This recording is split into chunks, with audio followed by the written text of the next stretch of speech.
আসসালামু আলাইকুম, সবাই কেমন আছেন? এই যে আজকে আমাদের ছাদ বাগানে অনেক সুন্দর লাগছে, কারণ এখন আমাদের ছাদ বাগানে অনেক ফলন আসা শুরু করছে। এই যে আমি ঠিক আছি, এই যে একদম মাচার নিচে আছি। এই যে মাচাটা নতুন তৈরি হয়েছে। এই যে এগুলো হচ্ছে চাল কুমড়া, এইসব গাছ চেনেন আপনারা? এই যে এই গাছগুলোর জন্যে যে দড়ি বেঁধে যে নেট দিয়ে বানানো হয়েছে মাচা। এই মাচার পর উঠে তারপরে ফলন আসবে, আস্তে আস্তে অনেক বড় হবে গাছগুলা। তারপরে আপনাদের আমি দেখেছিলাম কয়েকটা টমেটো গাছে টমেটো আসছিল, কিন্তু এখন আমাদের অনেক গাছে টমেটো আসা শুরু করছে। তারপরে অনেক গাছই ফলন আসা শুরু করছে।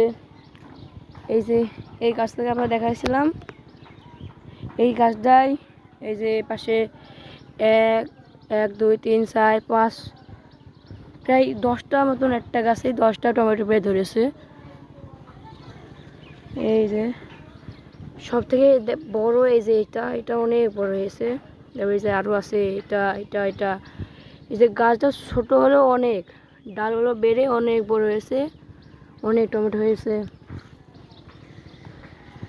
তারপরে আজ একটা খুশির খবর, এই যে ফুল আসছে, যে বেগুনে অনেক ফুল এসেছে। সব গাছগুলোই কিন্তু ফুল আসছে, সব প্রায় সব গাছেই ফলন আসা শুরু করছে।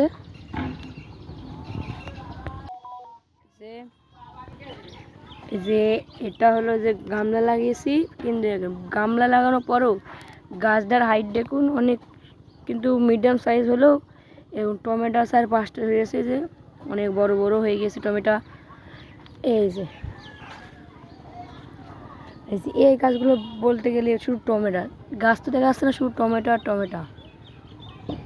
এই যে টমেটো একটা থোকা, এই যে থোকা, এই যে থোকা, এই যে থোকা, অনেক এই গাছগুলোই অনেক টমেটো ধরেছে। তারপরে আরও ছোট ছোট গাছেও টমেটো ধরেছে, দেখাচ্ছে আপনাদের। এই গাছগুলোই নতুন আসছে। তারপরে এই যে পাশে দেখুন, এগুলো গাজর গাছ, গাজর হয়েছে কিনা জানি না, কিন্তু গাজর গাছ অনেক বড় হয়ে গিয়েছে।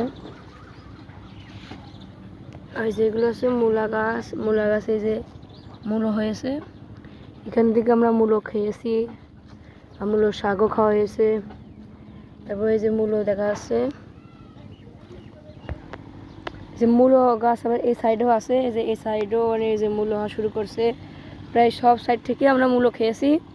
তারপরে এই যে সরিষার এই যে সরিষা এখান থেকে হবে না মনে হয়, সরিষা হয়। তারপরে এই যে চুলাগুলো পানির অভাবে গাছ হলুদ হলুদ হয়ে যাচ্ছে, শুকিয়ে যাচ্ছে।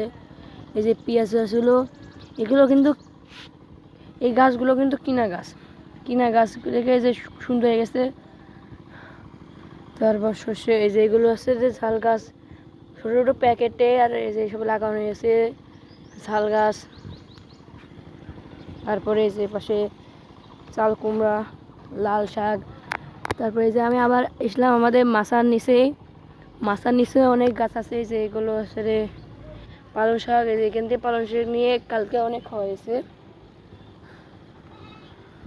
তো আজকের ভিডিও এই পর্যন্তই। সবাই যদি আমার ভিডিও যদি ভালো লেগে থাকে তাহলে লাইক দিয়ে চ্যানেলটিকে সাবস্ক্রাইব করে আমাদের পাশেই থাকুন। কোনো যদি ভুল ত্রুটি হয় তাহলে কমেন্ট করে জানাবেন। আসসালামু আলাইকুম, আল্লাহ হাফেজ।